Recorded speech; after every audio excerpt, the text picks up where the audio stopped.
પાટણ જિલ્લાના સરસ્વતી તાલુકાના મેસર ગામમાં દારૂના અડ્ડાઓના આતંક સામે ગ્રામજનો આક્રોશિત બન્યા છે।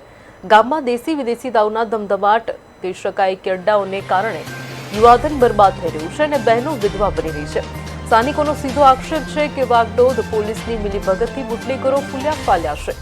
સાંજ પડતા દારૂડિયાઓની લાઈનો લાગે છે અને નશામાં ધૂત તત્વો બહેન દીકરીઓને ગાળો બોલે છે।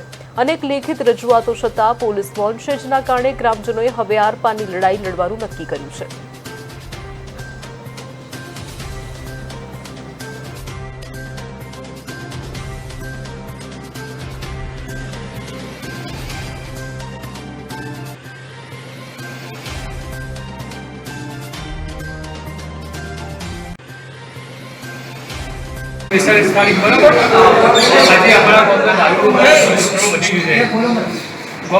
આજુબાજુ ગામના કેટલા માણસો આવે છે, છોકરાઓ બધા 10 થી 15 છોકરાઓ ઘૂમી ગયા છે અને 15-20 તો ખાટલે પડ્યા જ છે બધા।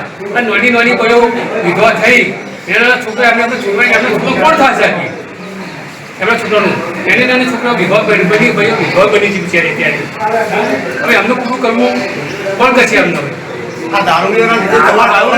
દારૂના લીધે છૂટવા થાય છે। ગામમાં કોઈ તકલીફ છે ખરી? ગામમાં તકલીફ દારૂ તકલીફ છે વધારે। આ ગામમાં દારૂ આજથી બંધ થયા ગોવાને છે, આપણી ગામને એકતા કરી અને આપણે ભેગાથી કર્યું છે બધું આયોજન, બરાબર। તેથી અમે કોમ્પિટિશનમાં અમે અરજી આપવા છીએ। દારૂ ગળાય છે, અમારી બેન દીકરીઓ કોઈ સોચ પડે એટલે ઘરની બહાર નીકળી શકતી નથી અને કોઈ દારૂનો ત્રાસ વધી ગયો છે। એટલે મારી નમ્ર વિનંતી છે કે ગામજનોને અમારા સબ ભાઈઓને અમારા બધાનો સાથ સપોર્ટથી અમારા દારૂ બંધ કરાવવાનો છે આ ગામમાં, મેસર ગામમાં, અને કોઈ દારૂ પાડવો જોઈએ નહીં, એ મારી નમ્ર અપીલ છે। નકર અમે DYST તરફ જાહા અને હર છત્રી તરફ જાહા, ગાંધીનગર પણ જાહા, અમારે જવાની જરૂર પડશે તો અમે ગોબન DA જાહા, પણ અમારા ગામમાં દારૂ બંધ કરવાનો છે એ નક્કી અમારા ગામવાળા લોકોએ નિર્ણય કર્યો છે। ઓકે, દારૂબંધી વિશેષ કરેલી છે સાહેબ, બરાબર। પછી અમારા ગામમાં દારૂ બહુ એકદમ પ્રકરણ વધી ગયું છે, આજુબાજુ ગામોનું પણ પ્રકરણ વધી ગયું છે દારૂ પીવા માટે। અહીંયા મેસરમાં દારૂ આવે છે, એટલે આ દારૂનું પ્રકરણના લીધે અમારા છોકરા બહુ ગુમાયા છે। મેસર ગામના દારૂમાં બહુ રહસ્ય લઈ લીધું છે અને છોકરા પણ પાછા સંસ્કાર છોકરાના નથી, એટલે અમે આ વિશે અમે